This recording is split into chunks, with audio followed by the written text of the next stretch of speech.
J'ai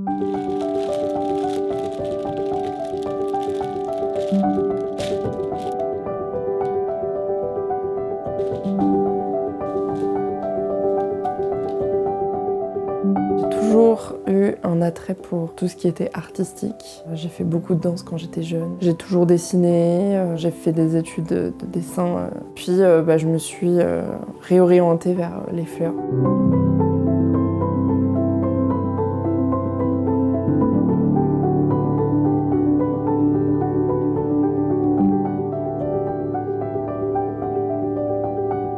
Je me suis réorientée vers les fleurs, puisque j'en dessinais beaucoup à ce moment-là. Et que ça reste un métier artistique, c'est pas un métier où on va rester assis derrière un bureau pendant 8 heures non-stop. Moi, c'est pas ce qui m'intéresse. Ce qui m'intéresse vraiment, c'est plutôt le côté de créer quelque chose avec des fleurs. En fait, il y a tellement de choses qui sont possibles avec les fleurs, on s'en rend pas spécialement compte, mais faire un beau gros bouquet, genre un très gros bouquet, on vraiment mixe plein de couleurs, plein de fleurs. Trop beau.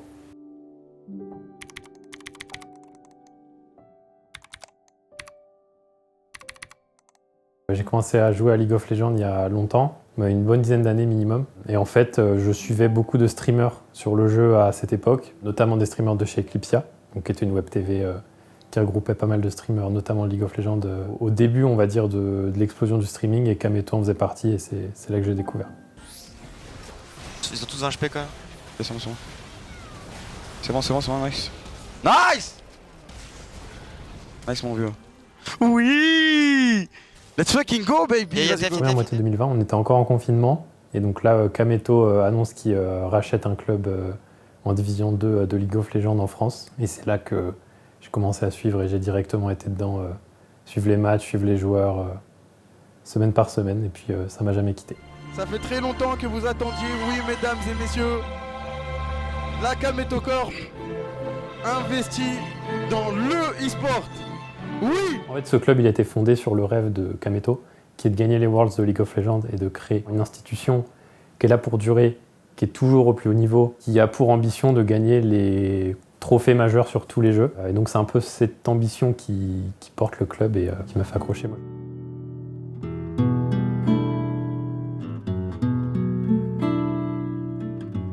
Alors Twitch, j'ai découvert, en fait je connaissais de nom.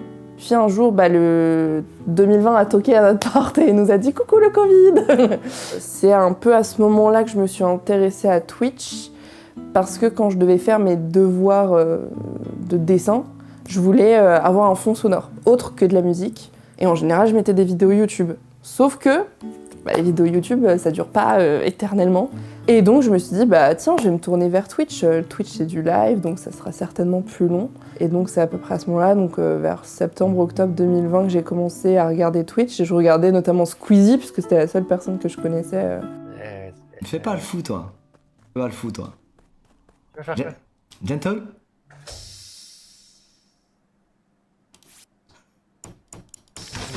Merde! Yes! Ah putain, le flop de fou, là!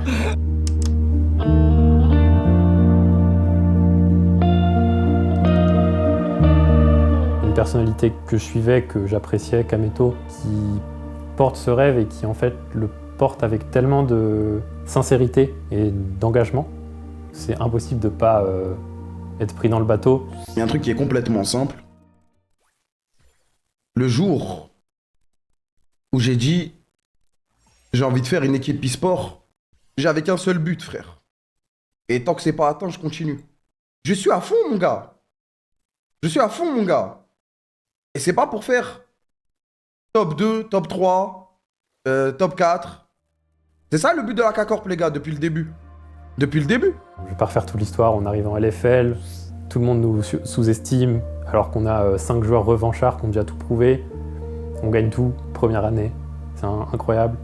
Après, on a des obstacles forcément, sinon les histoires elles sont pas aussi belles. Où on peut pas aller en LEC, qui est la ligue majeure de League of Legends en Europe, qui permet l'accès justement à ces championnats du monde que le club rêve de gagner. Et donc on doit continuer au niveau seulement français pendant quelques années, etc., galérer pour ensuite arriver au plus haut niveau. En fait, ça part d'un rêve Et ensuite, il y a une histoire qui se crée qui est... on aurait pu l'écrire, on n'y aurait pas cru. On se croirait en fait dans un manga. C'est un shonen.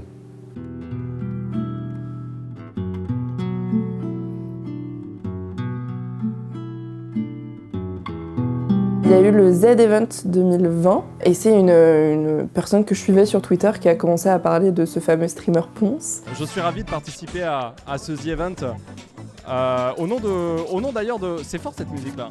Je me dis juste « Ah, j'aime bien son pseudo, il s'appelle Ponce Fleur ». Et puis, je sais pas, une semaine après, dans mes recos YouTube, un best-of de lui, j'ai eu un coup de cœur, il m'a fait hurler de rire pendant ses best-of, donc j'en ai regardé 2, puis 3, puis 4. Puis du coup, je l'ai follow sur Twitch. Et comme c'était l'un des seuls qui streamait en journée, bah, j'étais en mode bah cool, je peux le regarder. Et c'est comme ça que je suis arrivée sur Twitch.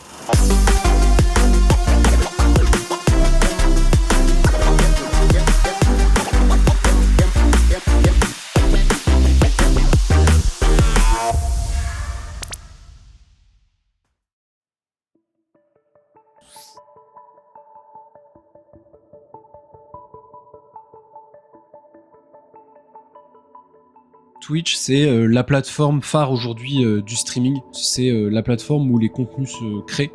C'est-à-dire que c'est une plateforme de live streaming qui a pour particularité de ne proposer que des contenus live initialement. Oh, il faut être à l'heure. Hein. Il faut absolument être à l'heure. Mais il y a écrit 29 en bas, hein, donc on n'est pas encore en retard. Vous inquiétez pas, l'horloge atomique est là. 5, 4, 3, 2, 1, c'est maintenant. Ciao. Même si le gaming reste central sur la plateforme, il y a de plus en plus de contenu IRL, de plus en plus de contenu de divertissement. Il y a des plateaux, il y a des émissions, on parle de sport, on parle de beauté. Donc voilà, c'est pour ça que moi souvent j'aime bien comparer ça à la télé, avec notamment le système de il y a plein de chaînes, plein de contenus, et vous pouvez zapper pour voir en direct ce qui vous intéresse le plus à chaque moment. Somme d'argent versée à une personne pour la corrompre.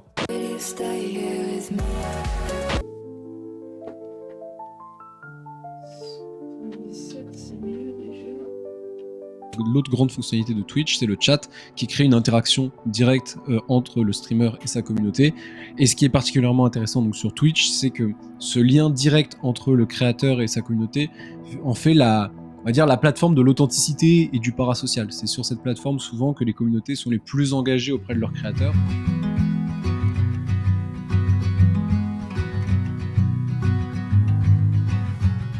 J'adore crocheter. Dès que j'ai un petit peu de temps libre, ça permet de faire des cadeaux, des petites décorations.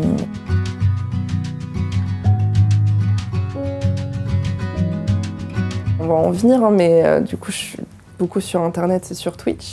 Je suis notamment un artiste qui s'appelle Tip Stevens et qui fait donc de la musique, mais sur Twitch. Non, faut monter plus haut, plus tôt.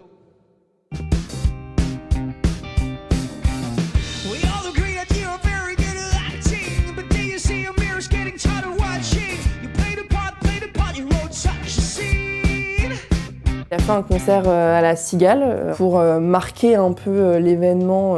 J'avais crocheté un peu moins de 100 fleurs. Parce qu'il a une chanson qui s'appelle Flowers to the Moon. Et donc j'étais en mode bah ça pourrait être sympa de lever des petites fleurs et juste faire ça pendant cette chanson.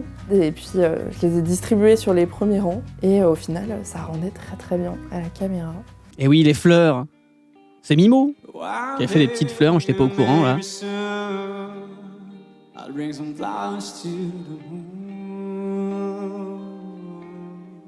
Le fait que ce soit du live et qu'à côté il y a un chat dans lequel on peut interagir directement avec lui, avec ce qui se passe, avec ce qu'on voit.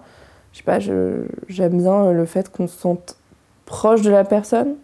Mais ouais, je pense que c'est ça qui m'attire principalement sur Twitch. Ce qui m'a attiré sur Twitch, je pense, c'était le fait que c'est mon moyen, on va dire, d'avoir accès à ces compétitions. C'est là où tous les matchs sont diffusés. L'avantage, c'est que c'est gratuit. Ça me permettait de voir des très bons joueurs jouer, qui étaient divertissants. Et puis forcément, c'est un peu la force de la plateforme, c'est ce rapport avec le chat, l'instantanéité. Quelqu'un met un message un peu marrant, le streamer va réagir, tout le monde va réagir dans le chat, etc. Et c'est vraiment ça qui m'a plu. Donc voilà, la Slovénie me tente de fou, mais j'ai peur de franchir le pas. Ah bah moi j'ai un pote qui est allé, il m'a dit que c'était exceptionnel. Slovénie, c'est magnifique, je crois. Je pense que ce qui fait le succès initialement de Twitch, c'est l'aspect parasocial communautaire. Quand on est un viewer, on noue 2 types de relations. Donc on crée une relation avec le streamer qu'on va suivre, avec lequel il y a d'ailleurs moins de barrières. C'est-à-dire que comme on est en direct, on le voit beaucoup plus dans ses moments de vie et pas que dans les moments intenses comme dans un best-of ou dans un TikTok. Et en plus de ça, on peut interagir avec lui dans le chat. Le streamer va lire tous les messages dans le chat, donc tu peux vraiment avoir une interaction directe et influer sur le cours du stream. Et en fait, tu noues aussi une relation avec une communauté. Parce que dans un chat, on a vraiment des discussions en direct qui se font. On est sur du synchrone. C'est une plateforme qui crée du lien.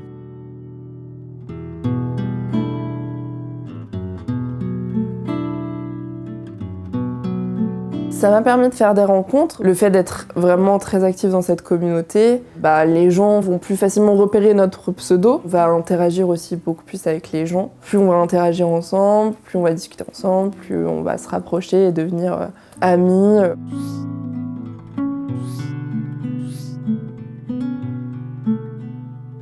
Le Blue Hole, c'est 2 choses. C'est tout d'abord le nom qu'on va donner à la communauté.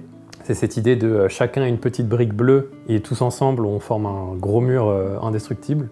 Et c'est aussi devenu une association de supporters qui va organiser les déplacements sur les différents événements. C'est dans les événements physiques où on voit la ferveur des supporters. What's the color? What's the color? I said, what's the color? Let's go! Je sens complètement que je fais partie de la communauté de la Carmine Corp. C'est un contexte un peu spécial parce que c'est de l'entertainment, donc forcément s'il n'y a pas de viewers, le club n'existe pas. Par ce lien en fait qui fait que le club existe grâce à nous, je sens vraiment que je fais partie de cette communauté. Et puis il y a des codes communs avec tout le monde, avec tous les autres supporters qui font que on sent qu'on fait partie d'un mouvement. En réalité, franchement, on connaît quand même beaucoup de gens de notre commu, même si on a des grosses communes, on connaît quand même nos viewers, tu vois, en vrai. Surtout les gens qui parlent beaucoup, tout ça. Je confirme, il a une bonne mémoire. En fait, je vois tous les jours vos pseudos, la couleur de vos pseudos. Non, tu captes, quoi. On va séparer la communauté en 2. Les actifs et les inactifs. Les actifs, ça va être ceux qui vont interagir avec la personne, vraiment s'investir et soutenir tout ce qu'ils vont faire, tous leurs projets, etc. Et on va dire la communauté un peu inactive qui va plus, on va dire, consommer le contenu de la personne, mais sans réellement interagir avec, sans laisser de commentaires, sans parler dans un chat, sans suivre la personne au-delà de ça, on va dire. Personnellement, je regarde uniquement les streams sans trop parler. Par contre, si ça peut rassurer les gens qui parlent jamais sur les chats, sachez que la proportion des gens qui parlent dans le chat, elle est minuscule. Vous voulez que je vous donne par exemple la proportion hier des gens qui parlent dans le chat ? Regardez. Vous avez, en tout, il y a 267 000 personnes qui sont passées sur le live. Il n'y a que 4600 personnes qui ont parlé. Voilà. Mais je pense que les actifs vont plus avoir tendance à s'identifier plus facilement et à se dire « oui, je fais partie de cette communauté », contrairement aux inactifs où je pense qu'on va plus être un peu plus dubitatif, même si on en fait partie, puisque ça fait partie du groupe. C'est juste un ressenti.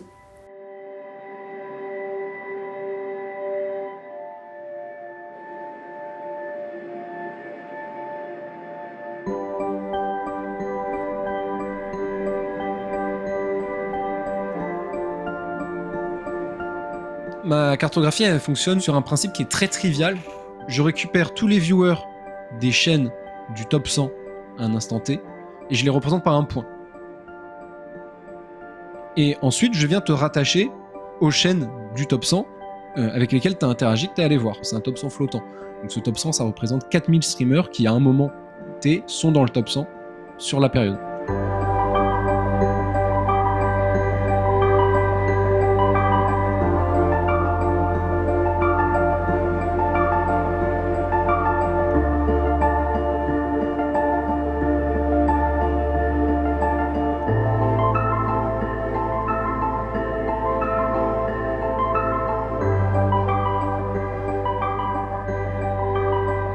Et ensuite, une fois que j'ai fait ça, je viens appliquer ce qu'on appelle une spatialisation, c'est-à-dire que j'applique une répulsion sur tous mes points. Tous mes points vont essayer de se séparer au maximum les uns des autres, mais vont être retenus les uns aux autres par ces fils, par ces liens. Et c'est comme ça qu'on arrive à visualiser les communautés, parce qu'en fait, les endroits qui sont les plus denses en liens, sont les endroits qui finalement partagent les mêmes pratiques de visionnage, c'est-à-dire qu'ils regardent les mêmes streamers. Et au contraire, on va dire îlots dans la carte qui sont éloignés, cela veut dire qu'elles sont moins reliées les unes aux autres par des liens, donc il y a eu peu de viewers qui ont regardé à la fois un îlot et à la fois un autre. Donc si c'est dans une même communauté, ça veut dire que c'est regardé par les mêmes personnes.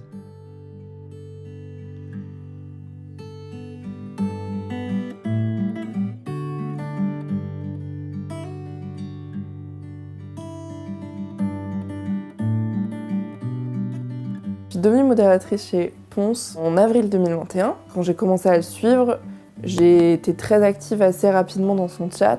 Lui, sa communauté faisait que grandir, et les modos qu'il avait déjà pouvaient de moins en moins être présents. Et donc il a commencé à en rechercher de nouveaux. Donc en avril, un de ses modos est venu toquer dans mes DM et il m'a dit « Salut, est-ce que ça te tenterait de rejoindre l'aventure et de devenir modératrice toi aussi ?» Ce que j'ai accepté.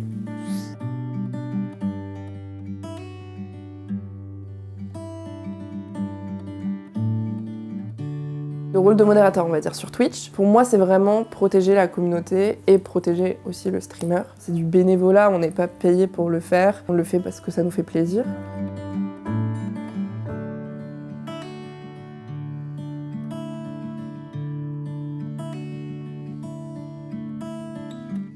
On a une interface spéciale qui s'appelle la vue modo. On peut la modifier comme on veut, mais donc on va avoir un beaucoup plus petit live au niveau de l'écran. Ensuite, on a le chat et j'ai ce qu'on appelle les actions de modération, c'est-à-dire dès qu'un modo ou le streamer va ban quelqu'un ou TO quelqu'un, supprimer un message, ça va s'afficher en dessous. Et aussi dans le chat, on va avoir 4 petites icônes à côté du pseudo. Donc on peut supprimer un message. Ensuite, on a ce qui s'appelle le TO, donc timeout. Ça va permettre de supprimer le message de la personne et empêcher la personne de parler pendant 10 minutes dans le chat. Et une icône qui s'appelle avertissement, qui permet d'envoyer un avertissement à une personne. Et donc la personne est obligée de lire l'avertissement et de l'accepter avant de pouvoir reparler dans le chat.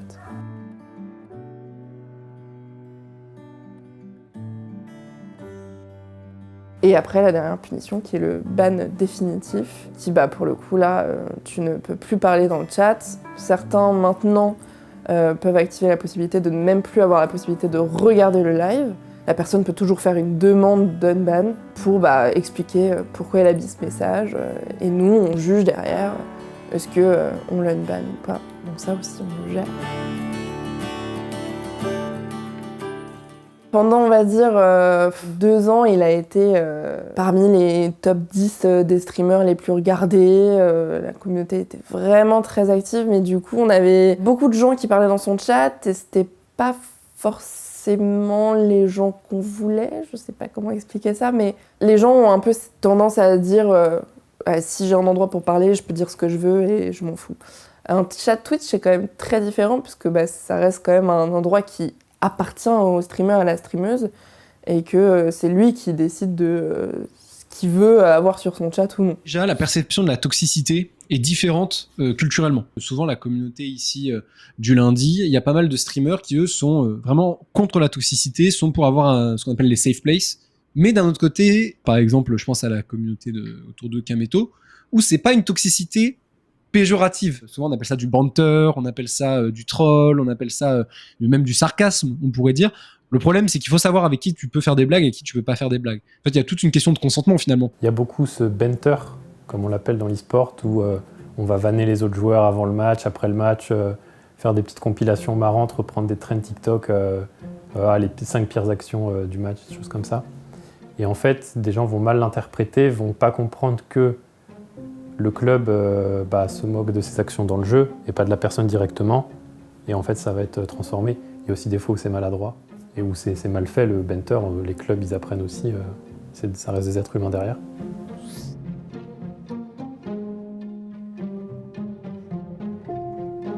Pour moi, l'e-sport sans banter, c'est pas possible, pour le coup. Parce qu'en fait, c'est trop bien de se connecter après une victoire et de voir tous les fans adverses qui sont dégoûtés. Et à l'inverse, nous, quand on perd, on se prend des vannes et c'est mérité parce qu'on en a fait la veille, tu vois. Mais pour moi, ça fait partie de l'ADN de l'e-sport, ouais. Et je pense que ça doit le rester. Différencier l'humour et une vraie insulte, c'est toujours très compliqué. Si c'est pour rigoler, Souvent, ça va avec le contexte du live. Nous, on a l'avantage de pouvoir regarder depuis quand la personne follow la chaîne, si elle est abonnée ou non, etc. On a quand même des petites infos en plus. Et donc, ça va nous permettre de pouvoir juger. Et donc, en général, une personne qui vient à peine de follow une chaîne et qui met un message insultant, on sait que c'est pas pour rire. Mais en même temps, y a des moments où c'est de l'humour, mais qu'on n'a pas spécialement capté, parce que, encore une fois, l'écrit, c'est difficile à discerner. Et donc, la demande d'unban sert justement à ça. Il y a des fois où, justement, ce qu'on peut appeler le banter, ce qu'on peut appeler justement le troll, en fait, dépasse le cadre du simple troll et devient vraiment des attaques incessantes, des menaces, des communautés entières qui viennent insulter. Et en fait, le problème de Twitch, c'est qu'en créant la relation parasociale, elle fait croire aussi aux viewers qu'ils font partie du groupe et qu'ils voient tout et qu'ils ont tous les tenants et les aboutissants. Et le viewer oublie par sa relation parasociale qu'il n'est que viewer et qu'il ne connaît pas les gens. Les gens, surtout sur les réseaux, ils se sentent tout permis par leur anonymat. C'est vrai que sur Twitch, on est juste des pseudos. Concrètement, on ne sait pas quel est ton nom, prénom, âge, qui c'est derrière, quoi. Les gens, parfois, remettent aussi beaucoup le truc de « Ah, mais la liberté d'expression !» Oui, non, en fait. Renseignez-vous un minimum et vous verrez que... juste même sortir cette excuse, ça ne marche pas, quoi. On peut critiquer, en fait, le jeu d'un joueur. Il n'a pas été bon sur cette partie, je pense qu'il aurait dû faire ça plutôt que ça. C'est le sport, voilà, on recherche forcément les résultats, c'est normal. Quand ça devient personnel et qu'on dit ce mec est nul à chier, il faut plus jamais qu'il touche à un clavier, faut plus jamais qu'il joue à League of Legends pour qu'on le garde, ou à tout autre jeu, là forcément c'est plus grave, comme je le disais, quand on arrive sur de l'homophobie, du racisme, ça n'a pas sa place dans l'e-sport, ça n'a sa place nulle part d'ailleurs. Ceux qui vont insulter, mettre des mèmes qui eux pensent drôles en parlant de la famille de certains staffs, de certains joueurs, ça les gars, vous pourrez me dire ce que vous voulez, je ne serai jamais de votre côté, ça c'est inacceptable, voilà. En fait, c'est le côté négatif de l'implication que peuvent ressentir les supporters pour la vie du club. Quand ça marche, tout le monde est content, il n'y aura pas de souci. Quand ça marche pas, il faut trouver des coupables. C'est un comportement humain qui est regrettable, mais qui existe. Et c'est peut-être aussi cet effet de groupe où moi je pense que lui il est nul, et je vois qu'il y a un tweet déjà de quelqu'un d'autre qui dit la même chose, donc je me sens validé dans mon opinion. Et vu que quelqu'un le dit, je peux le dire aussi, c'est pas très grave. Et en fait, c'est cet enchaînement qui fait boule de neige, qui fait qu'on arrive à des situations qui sortent de l'acceptable.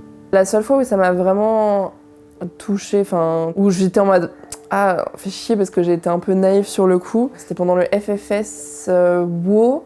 En fait, il y avait des personnes dans le jeu qui n'ont pas arrêté de le suivre partout et qui ont un peu ruiné son événement, quoi. Mais j'ai un man qui me suit, moi, c'est l'enfer, genre. Voilà. Je peux vraiment pas jouer, il me suit. Et une personne me DM sur Twitch, m'envoie un message sur Twitch en me disant « Ah, mais j'ai le pseudo justement de la personne qui fait ça ». Et donc on commence à interagir d'abord sur Twitch, ensuite sur Discord. Et donc en fait il en a profité entre guillemets pour m'insulter moi et donc Ponce. Et pendant que je cherchais, discuter avec l'équipe de modération, et il m'envoyait des messages en mode va te suicider, genre des trucs comme ça, en mode c'est sympa à recevoir dans la tronche.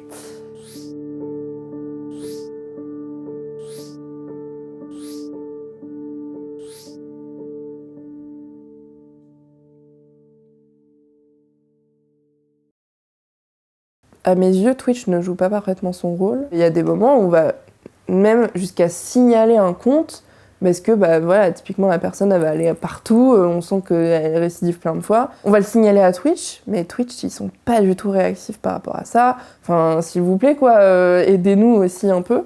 Parce que la batte d'un chat Twitch, à la limite ils ont gagné parce qu'ils sont là que pour ça, ils sont en mode ils savent qu'ils vont se faire ban quand ils envoient leur message rempli d'insultes. Donc j'aimerais bien que Twitch soit un peu plus réactif, malheureusement ça reste une entreprise américaine et que... Ils s'en foutent. Je trouve que la toxicité, je trouve que ça sert à rien. Faisons l'inverse et propageons juste des messages d'amour et du love et juste soyez gentils avec les gens autour de vous. Moi, c'est ce que j'essaye de faire et que j'applique le plus, en tout cas, dès que j'en ai la possibilité. Mon jeu de cœur, ça reste League of Legends. Et là, ça se passe trop bien, on est la meilleure équipe d'Europe, une des meilleures équipes du monde. Quand tu regardes un match, ça peut passer par toutes les émotions. Si ça se passe bien, bah, t'es content, t'es euphorique. Quand c'est des matchs à haute intensité, vraiment tu t'accroches à ton siège, t'es stressé sur la moindre action, ça peut partir dans tous les sens. Moi, je suis quelqu'un de très émotif dans ce genre de choses, j'ai les larmes aux yeux quand je regarde un match qu'on gagne et tout ça, c'est des émotions très fortes. Je suis né trop tard pour découvrir l'Amérique, trop tôt pour découvrir les autres planètes, mais pile à la bonne époque pour suivre la Carmine Corp.